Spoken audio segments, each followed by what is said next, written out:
I don't believe that abortion is ever a solution for anything. In any case, my own is that I was raped and pressured by the rapist to have an abortion.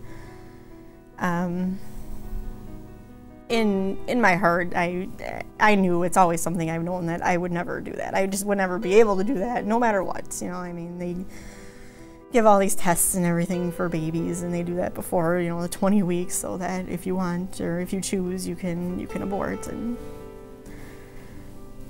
in me, I would never do it, no matter what. And it didn't change my beliefs when it was actually me. It was me who was raped, and me who was pregnant, and me who was scared to death. And, you know, at that point, yes, of course, I wish I could turn back the clock. I wish that I could have, you know, avoided so much of that. And I guess that's the feeling. At that point, I'm like, well, I can see how a woman would think that, because you would think that you could abort and, you know, that they would all be gone, that you would basically be turning back the clock.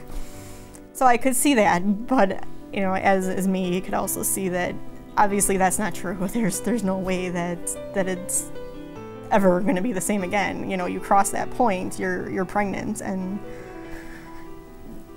it's been a rough road since Sarah's been born. It's definitely been very, very rough. Not only on me, not only on her, but on everybody in her family. A lot of us have gone through things that we never ever thought we would have to go through, ever.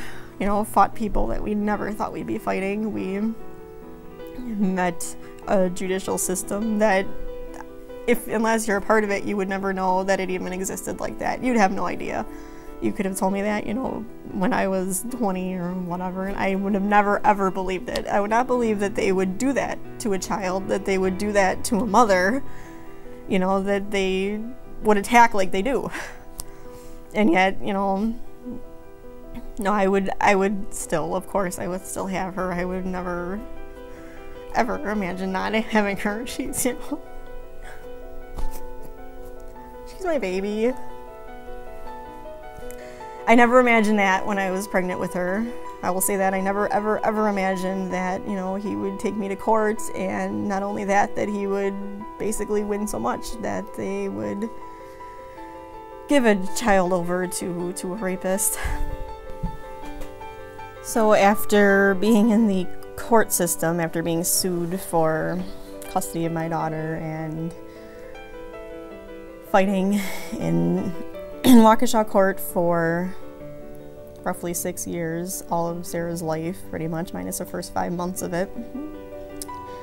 In December of 2012, December 27th, I was arrested by the Milwaukee police for child custody interference.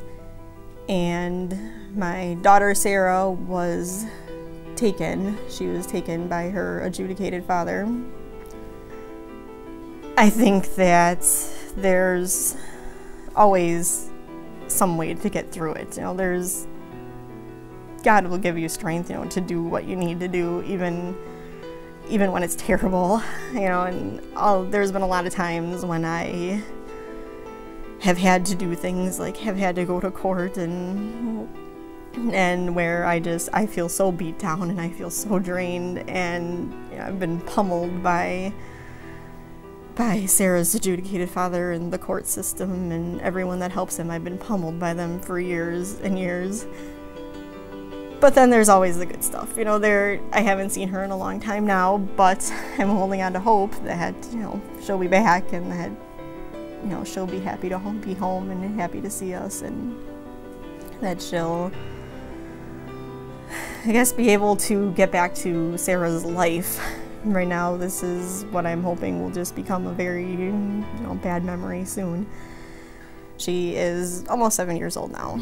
She is a beautiful kid, you know, she's a beautiful baby. I wouldn't change, you know, anything about her at all. You know, about her circumstance, yes, of course I would. But about her as a person and everything, you know, that we've done together, and all the moments we've had, I can't obviously imagine my life without him.